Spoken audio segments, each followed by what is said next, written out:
Hi, I'm James Kotecki. You're here with me in the C-Space Influencer Studio here at CES 2019. Here with us, Lester Chen, Head of Gaming for Americas for YouTube. Welcome to the studio. Thanks so much for being here. Thank you for having me. This is All right, awesome. Let me read this. I think this is all of the stuff that you're responsible for. Esports, mobile gaming, VR, AR gaming on YouTube. Give me a snapshot. I mean, that's a lot, obviously, to talk about. Give me a snapshot of where some interesting things are right now in those spaces. Okay, so esports, let's just start there. Yeah. I mean, obviously, when you land here in Vegas, you see a pyramid with an esports arena kind of like labeled on the side. A lot of interesting things happening just in the esports industry. You think about the money flowing in, the advertiser interest, the audience growth, media platforms getting interested in the content and figuring out what the media business is there.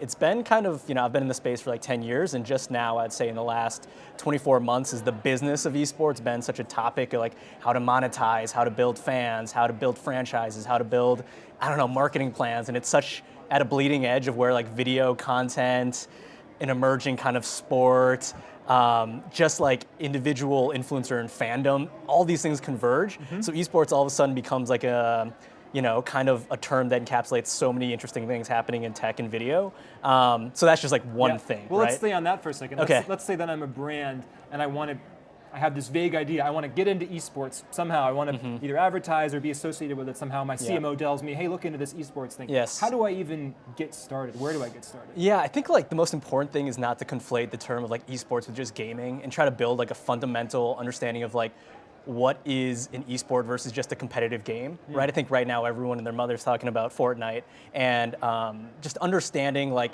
okay, what is the esports component of the game? How is it organized? Who are the players involved? Who are the teams or the players that we'd be interested in getting in front of?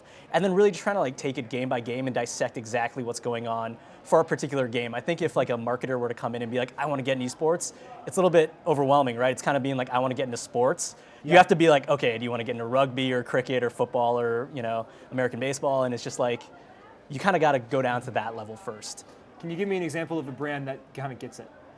I'd say all the endemics, right? Like the HyperX's, the Alienwares, Dells, like all the endemic kind of, electronic equipment companies. I think they do a great job spreading their kind of like marketing messages through original content. They work really closely with like the esports athletes themselves to make sure their brand is integrated and used in like really unique, cheeky ways. And I think that they most understand that the gaming industry is really, really fast, right? Like games iterate so quickly. Games and esports come into the spotlight and out of the spotlight very quickly. And since they're kind of like the equipment and like the equipment and hardware that the players use, they're a lot more close to like the messages and the tones and kind of like, like the memes and like all the kind of zeitgeist of what's going on in the gaming space. If I were to say like non-endemics, I think, for a long time, some of like the Dr. Peppers or some of the beverage companies, Red Bull, have been really good in kind of like identifying gaming as kind of both their niche, but like a really cool way to communicate to that young audience. I grew up drinking Red Bulls and drinking soda, and I think like it's often stigmatized as like, oh, you sit in your basement and you pound, soft drinks, and you're just like that stereotype. But I think some of these brands have done a really good job, having there be some type of prestige to like being like a Red Bull esports athlete, or like to have a Dr. Pepper, a soft drink, be in front of some of these tournaments. I think those are some of the brands that have done a little bit better.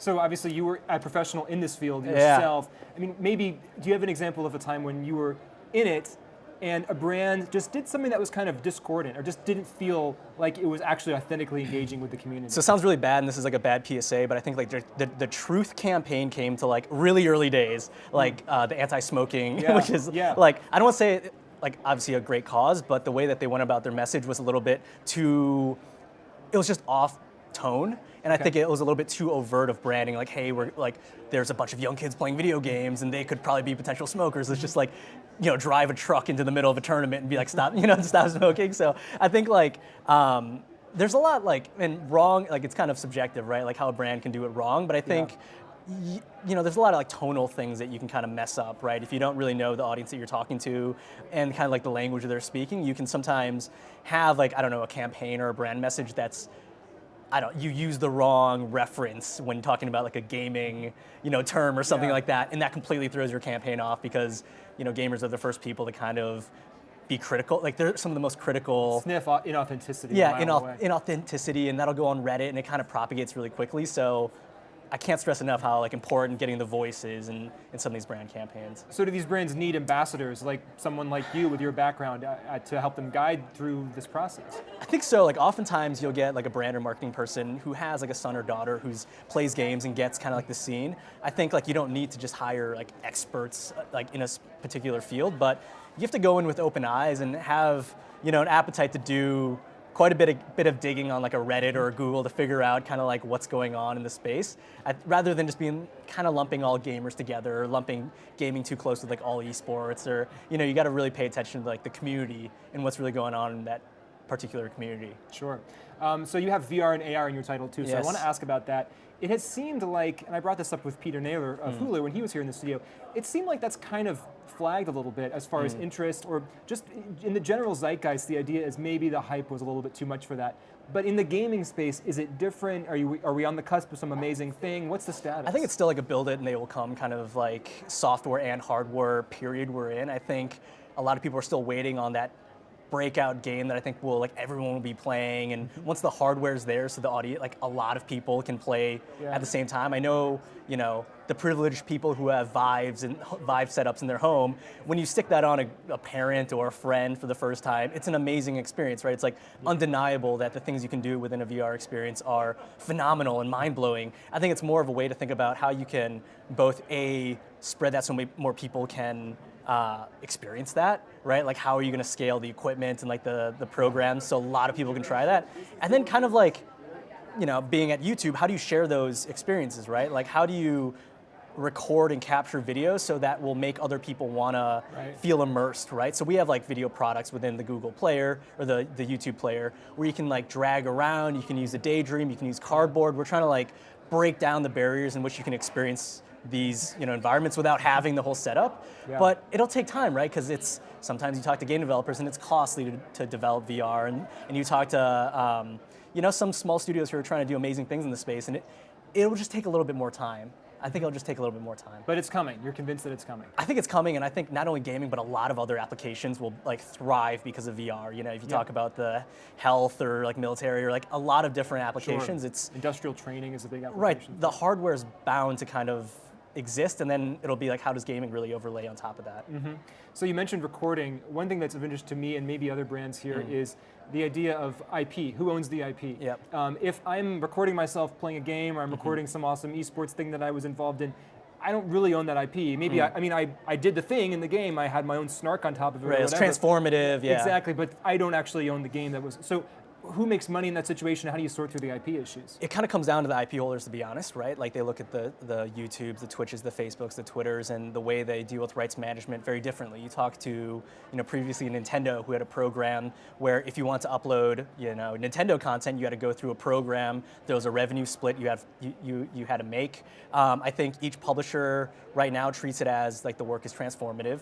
It's an organic marketing lever, having, you know, thousands, if not tens of thousands or hundreds of thousands of people re-uploading the content for your game. I think it really extends the shelf life of a game, especially if, let's just say, you're a single player game and, you know, 10 years ago you're used to the game coming out, maybe some magazine guides are written about it, and then people pour over the game for 6 months. Like, you're talking about, you know, games without story modes now existing for, let's like say, a League of Legends, like 8 to 10 years, right?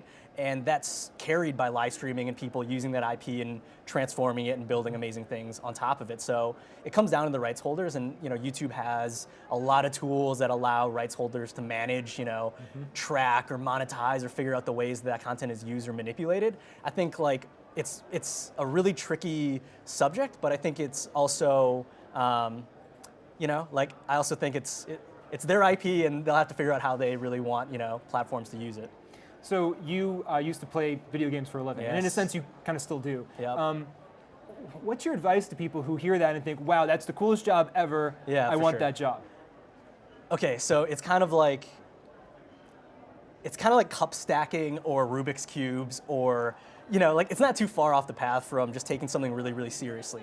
I think when you're young and you have some time to spend, you know, 8 hours playing a specific game that you love, if you take it seriously and you start thinking about how could you, it never really was about the money, you know, like first off, it was just like, I really like Halo, and Halo's so fun, and everyone's playing Halo. I'm sure that's what's going on with Fortnite right now, right? It's like a good third space that you can kind of play games with your buddies.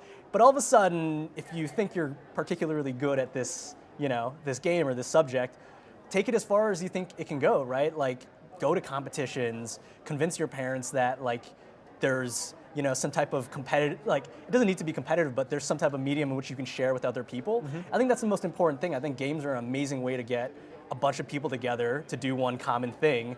And unfortunately there's winners and losers, but like the fact that, you know, you can be really, really serious, like it gives you the option to be really, really serious about something. I think when you're young and you're like really adamant about any particular thing, paper airplanes or anything else, like just go down the rabbit hole, like figure out everything that like you can about it, practice, like figure out if there's other people who are doing the same thing, and maybe go online, try to find other communities that you can connect with.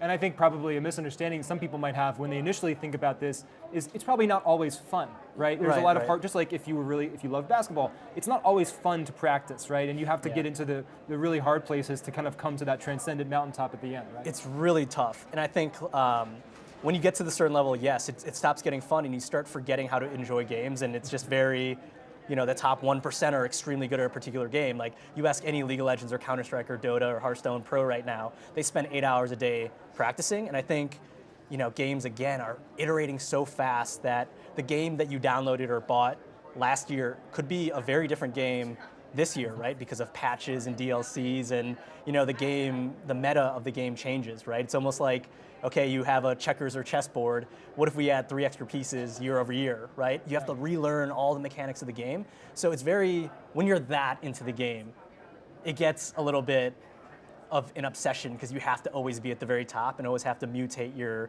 the way you play it. Right. That seems really hard. It seems is, really challenging, but I have a lot of respect for it. Yep. And I think that parents who, if there's, I mean, are there still parents who don't get that this is a real thing, or are people, for sure, are people kind of accepting of it now? Has it reached a mainstream point where somebody will say to their parents, "I want to play esports," and they don't like laugh them out of it? I think there's a lot more avenues for it to be a valid profession. I think like if people were to ask me what's the most exciting thing happening in like gaming or esports in the next few years, it's the amount of jobs being created, right? Like I think when I was growing up, you idol the game developers, and I still very much do. But now there's a lot of like surrounding jobs in esports or gaming where you can, you know, all these game companies are hiring community managers and social media managers and just like head of industries. And it's incredible that there's so many different outlets in which you as a gaming fan can find a career path. I think that's why some of the parents are like, oh, you're going nowhere, you're just playing games, and there's like literally no output, right? You like spend your whole adolescence, your free time doing this thing. How is that ever gonna amount to anything? And I think if you go on a job listing on any of the game developer sites or a YouTube or a Twitch or a Facebook or a Twitter, it's crazy that you're bound to find a gaming job, which I don't know is like the same thing that would have existed, you know, 15 years ago. Yeah, it's a really exciting space, and I hope we can have you back on and talk more about it. I love this. As things continue to evolve. Yeah. Lester Chen of YouTube, thanks so much for joining me Thank you here so much, James. in the C-Space Influencer Studio. Yes. So that's where you are. You've been watching me in the C-Space Influencer Studio here at CES 2019. Please keep it right here because more great conversations about the future are just ahead.